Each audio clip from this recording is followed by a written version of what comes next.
चलिए दोस्तों, आज है 10 सितंबर और 10 सितंबर के इंपॉर्टेंट करंट अफेयर्स को डिस्कस कर लेते हैं। ठीक है, फर्स्ट हमारा है कि प्लास्टिक कचरा उत्पादन में नंबर 1 स्थान किसका है। तो कचरा उत्पादन में नंबर 1 स्थान किसका होगा? किसका होगा? वो होगा सिर्फ हमारा ही, और वो है हमारा भारत। ये बन गया है कचरा उत्पादन में नंबर 1 स्थान। 2 नंबर पे आएगा हमारा नाइजीरिया,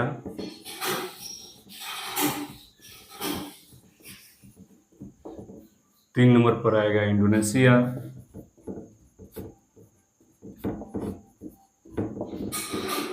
और 4 नंबर पर आ जाता है हमारा चीन। देखिए जनसंख्या डिफरेंस दिखाई दे रहा है ना जनसंख्या का, लेकिन कचरा उत्पादन में देखिए 4 नंबर पर हो गया है चीन, और हम हैं नंबर 1 पर। प्लास्टिक कचरा उत्पादन में नंबर 1 पर है, सेकंड पर नाइजीरिया, थर्ड पर इंडोनेशिया और फोर्थ पर चीन। याद रखिएगा कि यहाँ पर 2-3 ऐसे कंट्री है जो एशिया कॉन्टिनेंट की हैं, भारत, इंडोनेशिया, चीन। भारत के बारे में तो जानते ही हैं, नाइजीरिया को देख लीजिए। नाइजीरिया बताया गया ये अफ्रीका कॉन्टिनेंट का एक देश है, अफ्रीका कॉन्टिनेंट का एक देश है। और बात की जाए तो जनसंख्या के मामले में नंबर 1 स्थान अफ्रीका का किसका आता है? नाइजीरिया का। ठीक है, नाइजीरिया का जनसंख्या के आधार पर नंबर 1 स्थान होता है। और यहाँ पर जनसंख्या के बाद सबसे पहले अफ्रीका का देश आता है नाइजीरिया। नाइजीरिया के बाद आता है सेकंड नंबर पर हमारा इथोपिया, और ये थर्ड नंबर पर आता है, ये सेकंड नंबर पर, और ये थर्ड नंबर पर आता है हमारा मिस्र। और मिस्र जानते हैं आप लोग, नील नदी, और दुनिया की सबसे लंबी नदी कहाँ से निकलती है? विक्टोरिया झील से। अब देखिए यहाँ पर कैपिटल इसका देख लेते हैं। तो नाइजीरिया की कैपिटल क्या हो जाएगी?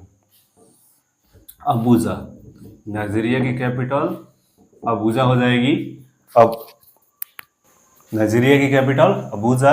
यहाँ पर अफ्रीका देख लेते हैं। अफ्रीका कॉन्टिनेंट एक ऐसा कॉन्टिनेंट है जिसमें तीनों रेखाएं गुजरी है, tropic of Capricorn, tropic of Cancer और इक्वेटर।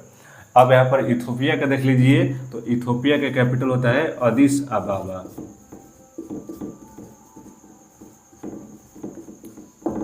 इथोपिया का अदिस अबाबा। यहाँ की करेंसी जो होती है वो होती है बीर।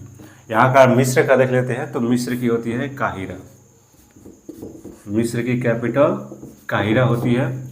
अब यहाँ पर देखते हैं इंडोनेशिया का, तो नूसंतारा है। इंडोनेशिया का नया कैपिटल, पहले था जकार्ता लेकिन चेंज करके बना दिया गया है नूसंतारा।